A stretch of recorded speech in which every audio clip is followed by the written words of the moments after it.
Tsaka, nakita mo talaga yung mga ano, no? Gagwapo. Ayan, no?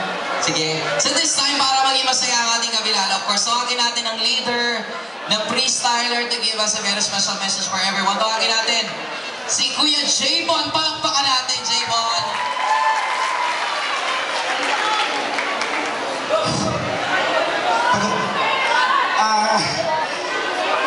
Muna po, happy fiesta po sa Barangay Real. At syempre, ang tahanan po namin, ang Real, alam ba po. Lagi po ang sasabi na masarap ipagmalagay na isang taga-Real.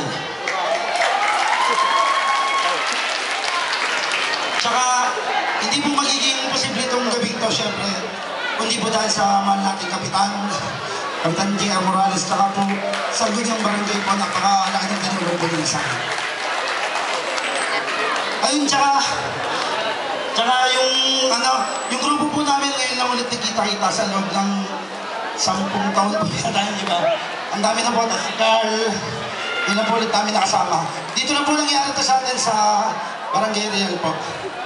Tapos maraming salamat sa mga grupo, magmamahal sa grupo ng Stylers. Thank you din po sa lahat ng dancer na sumali, tsaka salamat po kay Ate Idol, kay Ate Ira, na nagdala po namin yan. Si Ate Ann, thank you po na pinagbigyan mo kami. Tsaka yung coach po namin si Rolsen pa. Yan. Maraming salamat po sa inyo lahat. Mag-enjoy po tayo. Lahat ng dancers, pakita nyo yung best nyo dito sa Barangay Real para mapatunayan nyo na dapat kayo maging champion sa Sayaw Digmaan 2014.